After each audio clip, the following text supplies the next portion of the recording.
Back to the World of Wrestling podcast. Here we're going to cover the WWE June 16th, 2025 Raw review.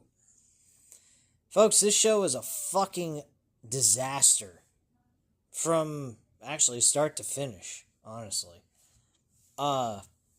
Very predictable main event. Jey Uso wins, so he's going to face Cody Rhodes. As I mentioned on a SmackDown episode, we had a stare down between Cody and Seth Rollins because Seth Rollins tried to curb stomp Jey Uso's skull through the mat. That was a nice little touch, though, as like a hindering or a clue as to where Seth Rollins may go cashing in the Money in the Bank briefcase at the end of the day. And, but other than that, the rest of this show fucking sucked ass. We had injuries. We had Goldberg coming back to the WWE. Sounded absolutely fucking horrible. He was horrendous, Goldberg, on the microphone. And trying to get up on top of the ropes, the second turnbuckle, of all places, was a challenge for this man.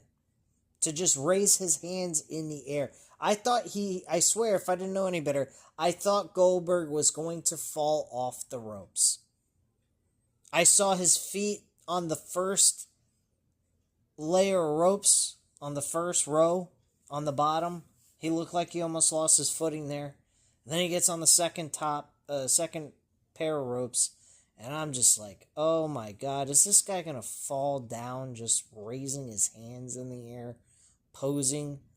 This is going to be horrendous. Goldberg Gunther confirmed for Saturday night's main event, July 12th in Atlanta, Georgia.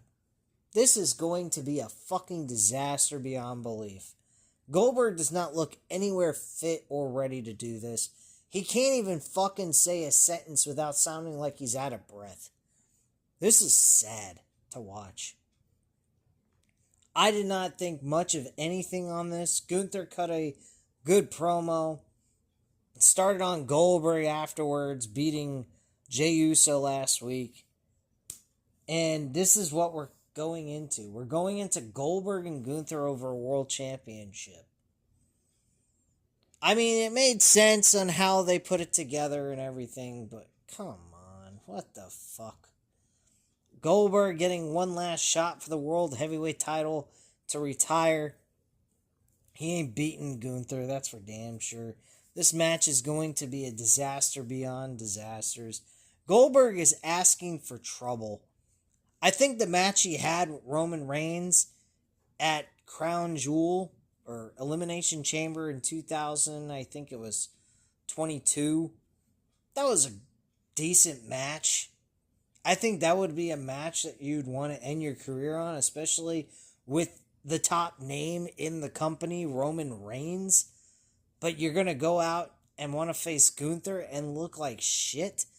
I clearly see this man is not going to be prepared for this match with Gunther. Gunther can wrestle with the best of them, but Goldberg, I don't know if he's even going to be able to pull off a good match with this guy because he is just... It's not even Gunther's fault, it's Goldberg. Goldberg cannot move. I think this is horrendous that they're even doing this. I don't know why Goldberg wants this match. I don't know why Goldberg is coming back. He even mentions that he's having issues getting ready and prepared for this match. Why the fuck would you want to come back then? Why would you even want to even do this, period? And tarnish your fucking career. It's already tarnished enough by what the fans think of you. You're going to make it worse? Goldberg's a schmuck. That's all I can say about Goldberg. What a fucking waste of time. This Raw episode as a whole was a waste of fucking time, majority of it. We had Liv Morgan in the midst of doing something with Nikki Bella. And how she's better than Nikki Bella, would have been better than Nikki Bella in her prime and all that jazz. And would have made it and did it better than she did. She then has a one-on-one match with Kairi Sane. And once again, Kairi Sane causes another person that she has a match with an injury. Zoe Starks gets a bad knee injury. We don't know if she's ever coming back from this. This might be career-ending injury for all we know. And now she injures Liv Morgan with a dislocated shoulder. This episode was a cursed show. Beyond belief. Kairi Sane needs to be... If there's anyone that deserves to be cut from the company, it's Kairi Sane. I don't know what has happened to her. She used to be really good in the ring, but as of late, we have seen her get injuries. I mean, like, have her opponents get injuries having matches with her. She is unsafe to work with.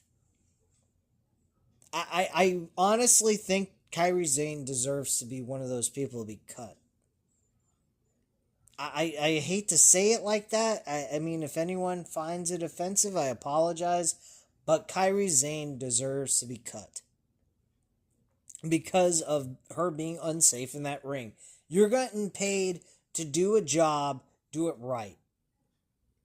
You're supposed to protect each other in the ring so that storylines can unfold as best as possible.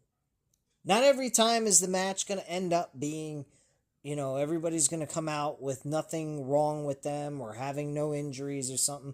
Shit like that can happen. But Kairi Sane, as of late, has been causing injuries. 2 major injuries.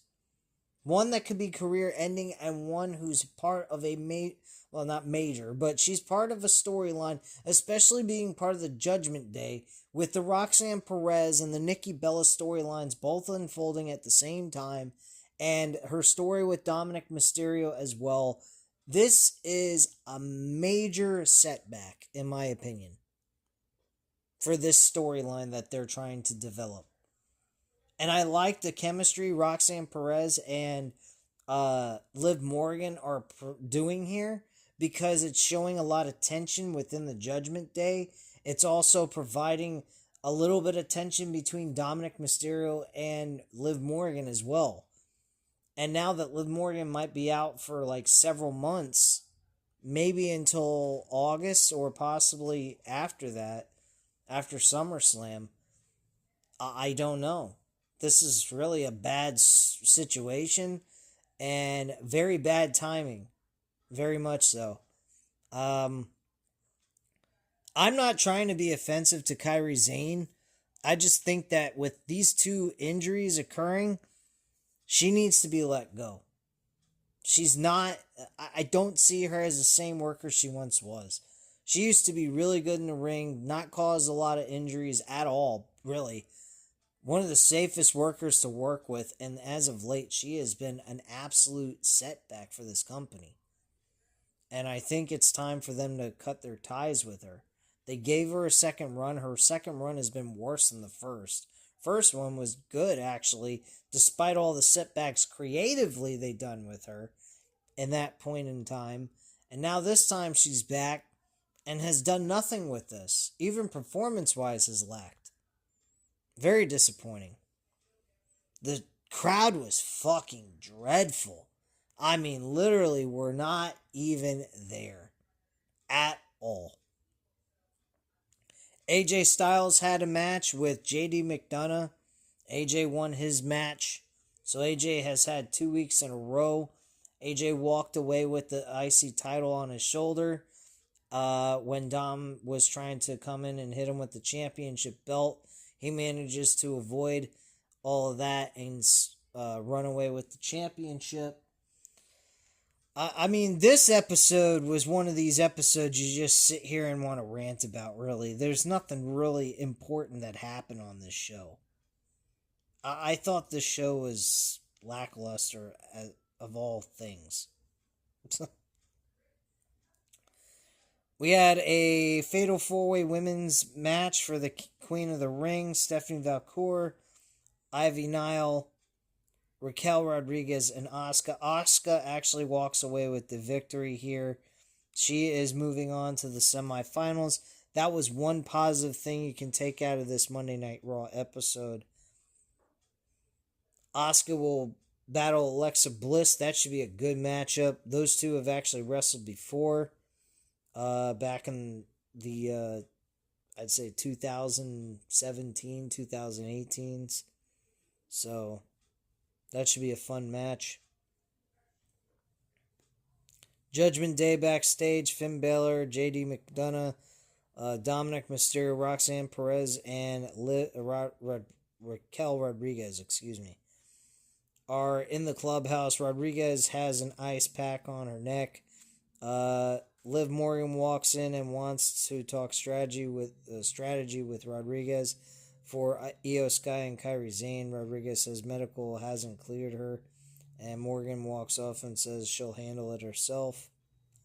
Mysterio goes to run after her, but McDonough stops him and asks why he's facing AJ Styles. Mysterio says Styles has been breathing down his neck, so he wants McDonough to handle him. Baylor says he'll be with him, and Mysterio says Baylor was supposed to handle AJ Styles weeks ago, and Mysterio tells him to stay back and hold down the fort. Baylor isn't happy, but then he says Mysterio is right. Baylor then tells Mysterio to watch McDonough's back and make sure everything goes smoothly. Mysterio and McDonough walk off. Baylor then tells Rodriguez she's doing great, and Perez walks up to him, and Baylor says he has an idea for her, and Rodriguez looks on skeptically. Gunther's segment, I've already discussed it. He talks about how he beat Jey Uso. Jey Uso, he admits that Jey Uso was the better man at WrestleMania, but he was only good for one night. And Gunther, on the other hand, is consistently always on top and will remain that way.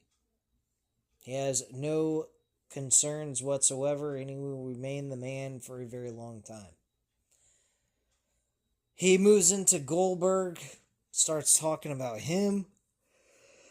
The fans literally, and I mean fucking literally, sorry about yawning, literally cheering for Goldberg. Are you guys fucking insane? Like, why do you want Goldberg to be back? What is the fucking point? Like, my gosh, man. Goldberg is old news. Goldberg is washed.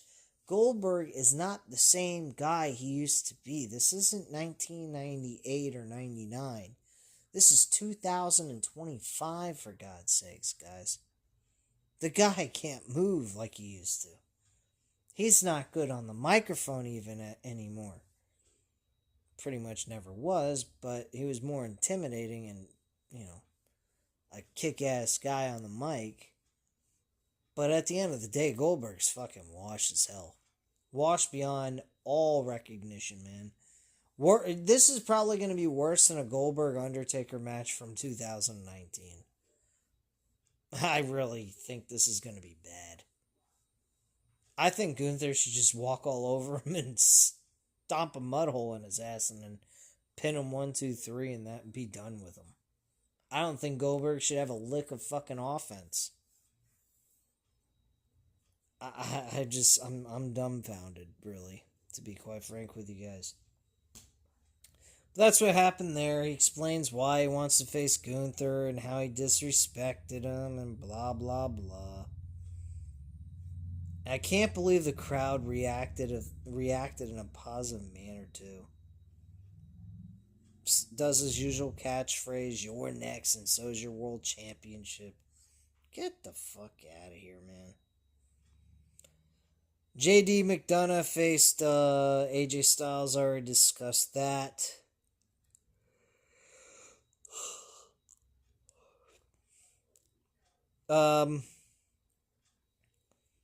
Bayley is next up after this. Bayley makes her entrance and says, "Ding dong, Green Bay." She says, "It's amazing to be back, and that she missed everyone so much. A Let's Go Bailey chant picks up. Bailey wants to make sure Michael Cole heard it. Everyone knows the quote that you don't know what you have until it's gone. When Bailey steps into the ring, she doesn't take it for granted. She reveals in the opportunity. She revels in the opportunity to stand before the people. It's what she was born to do. It's what she's put her heart and soul into every night. 2 months ago, she was stripped of an opportunity. She was robbed of WrestleMania match for the women's tag team titles, a division she holds near and dear to her heart. And luckily, Bailey doesn't come here for one night. She doesn't do it for the big moments or the titles. She does it for nights like tonight and people like those in the crowd. A Bailey chant picks up. If Becky Lynch thinks taking her out of WrestleMania hurt her, she's wrong. It made her better and stronger. She may have said in the past how much Lynch has been a chip on her shoulder and that she always two steps ahead. Bailey is focused on taking everything away from her, and Bailey calls out Lynch. So Lynch comes out wearing Chicago's Bear apparel in a Green Bay crowd, and the fans chant the Bears still suck, and Lynch says the Bears beat Green Bay last time. Lynch says Bailey accepts being second fiddle, whereas she doesn't. Much like the Packers. Yeah, okay. Bailey would rather have a group of friends than a legacy. Lynch wants her legacy more than fake-ass friends. Bailey says she has a legacy and is a future Hall of Famer. Bailey doesn't mind helping those who need it. Lynch mocks her and says she used to fight for the people, but they stopped fighting for her. The people stopped fighting for Bailey too. When Lynch took her spot at WrestleMania, no one gave a damn about Bailey. Bailey says Lynch sounds like an idiot. I disagree with Bailey. Becky Lynch is actually right. The fans did not give a fuck that Bailey was gone. They got all excited and happy about Becky Lynch's return. They were excited for the win and that they won the tag team titles off of Liv Morgan, Raquel Rodriguez. And then the next night, she turned on her, and then the fans booed her. I believe. They might have cheered for her turning on Lyra Valkyria, possibly. I'm not sure, but I'd have to go back and watch that episode. But point being, the fans did not care about Bailey at all, being stripped of her opportunity to wrestle in this at WrestleMania for the WWE Tag Team titles. So, I don't know. It's really kind of, kind of speaking facts. She's not speaking bullshit at all. I feel that she's speaking the truth. But, hey, that's just my opinion. Let me know what you guys think in the comments down below. Bailey says Lynch is insecure. Lynch was so worried about what people would think after a year away that she took Bailey out to be a surprise. Bailey mentions that Lynch then attacked Lyra Valkyria the next night because she was scared, and Lynch says they cheered that too. Bailey asks if Lynch remembers what it is like to be scratch and claw for a title, or is her head too far up her own ass? Lynch says she doesn't remember. She then asks Bailey if she remembers what gold feels like. Lynch is leaning against the ropes, so Bailey tells her to step up to her. Lynch says if Bailey wants a match, he can have it, except not for the title. Lynch says, I'll see you in Columbus. Lynch swings at her, but Bailey knocks her out of the ring, and Lynch is furious as she backs up the aisleway.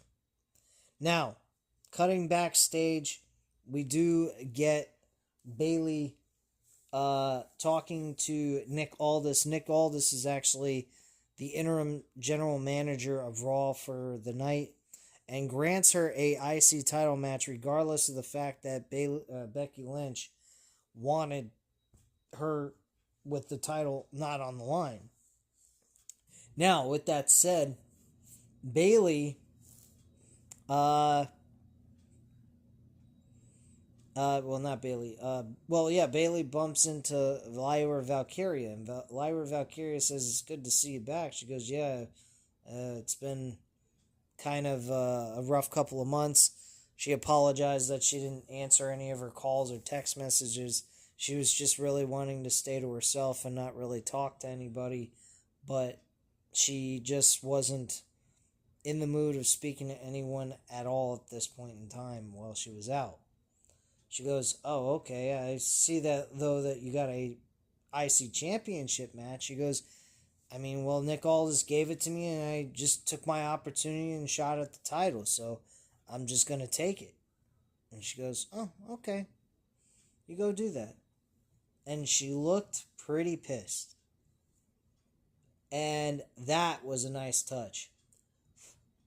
Because that could lead to Lyra Valkyria turning heel on Bayley. And maybe even joining with Becky Lynch anyway. That could be interesting. Or just may make Lyra Valkyria heel on her own, turning up against Bayley by herself. But yeah, this is very, very interesting little story we got going on here between the ladies. I think the IC title has more importance on Raw right now than the fucking WWE Women's World Championship. As crazy as that might sound. Believe it or not. But anyway, let's move on. Kathy Kelly asked Jey Uso about losing the title. Uso says he's got Gunther's respect when he beat him at WrestleMania. Then Gunther got Uso's respect last week. They're tied. If he has to win the King of the Ring to get another title shot, then you can say less yeet. Kairi Sane makes her way to the ring. She'll battle Liv Morgan. Backstage, we have Nick Aldis with AJ Styles. Styles gives the Intercontinental Championship back to Nick Aldis. Aldis says he'll get it back to Dominic Mysterio eventually. Aldis then says Styles will have a chance to win the title permanently at Night of Champions. That should be a fucking great match. I think Dominic Mysterio should walk away with the W on that one. Because I think the man that should beat Dominic Mysterio should be Sheamus. That's the man that should take the title from Dom. Styles is happy and walks off. Already talked about the Bayley situation and the Lyra Valkyria's deal, so I'll move on from that. Kairi Sane went ahead and faced Liv Morgan. Match ended very quickly. A dislocated shoulder. So she's going to be out for several months. Very bad situation there. Next, Sami Zayn's backstage. She asked Zayn about facing Randy Orton this Friday on SmackDown. Zayn says he's talked about the world champion so much, and now the opportunity's here. This time feels different. Karrion Kross walks up, and the crowd cheers. Kross says Zayn is an insane person who's repeating the same thing over and over. This Friday, Zayn will face a guy who knows how to win, Randy Orton. Zayn will lose while Orton goes on to be the 15-time world champion. Yeah, right. Zayn will stay at 0. Zayn says he thinks Kross is a coward. I think he's a backstage troll, for my own personal opinion. That should be his nickname.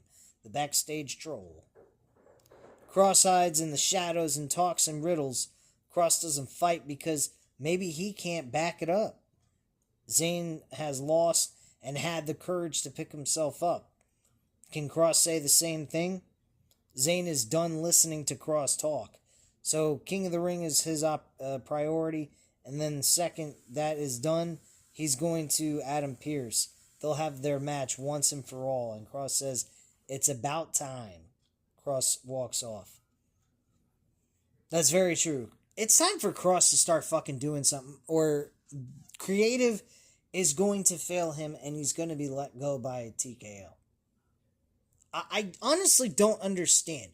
You have this man backstage week after week after week with Sami Zayn, AJ Styles, sitting there doing little fucking skits backstage with no fucking action. This man is not wrestling, not doing anything. He's just talking. Being a fucking troll. When's this man going to get his credibility? When is he going to actually get to be showcased on the show as a wrestler instead of a backstage gimmick? This is outrageous what they're doing to him. I don't like it. Then we get to the main event with the King of the Ring tournament for the Fatal 4-Way.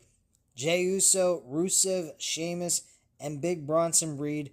This was a fun, entertaining main event. I thought this was about the only entertaining thing that stood out to me on Monday Night Raw, with a little bit of other stories that were told. But other than that, this show sucked dick. Jey Uso wins the match, obviously, and Cody Rhodes saves the day from Jey Uso getting his head stomped into the ground by Seth Rollins. And that's how the show goes off the air, with them both showing respect, handshaking, and a stare down before that between Seth and Cody Rhodes. And that's how the show ended. I thought the show sucked. There were some bits of good stuff that was put into the show, but overall, this show sucked dick. The crowd was dead. The whole flow of the show was dead. It felt partially cursed with the Liv Morgan injury and the fucking situation with Goldberg sounding like he's out of breath just fucking talking, for God's sakes. I mean, this was a fucking joke show with hardly any momentum going into it. The show was just fucking dead from the jump. I just did not like this episode of Raw. Last week's Raw was fantastic. This week's Raw was the complete opposite. Just a fucking flop of a show with some good segments here and there that I liked. But majority of it was just fucking horrendous. Absolute fucking fail by WWE creatively tonight or last night on Monday Night Raw. Hopefully Monday Night Raw next week with the go-home show to Night of Champions turns out to be a good one. But this episode, very lackluster. Not their best efforts put forward into this one. This was just, it just was a fail from the get-go, guys. That's all I have to say on that. If you guys don't agree with me, please explain to me what you guys thought about it, why you guys thought it was a good show compared to what I think of it. But in all honesty, I thought it was a thumbs down show. Did not care for it whatsoever. Did develop storylines. I'm not going to deny them of that. But at the end of the day, there were some things on this show that just, it fell flat on its face at the end of the day. So that's all I have to say, guys. At this time, you know what to do. Hit the like button if you enjoyed the video. Hit the subscribe button if you're not already subscribed to the channel. And leave a comment down below. I'll definitely get back to you on that. I thank you guys very much for watching. And have a great night, guys. Bye.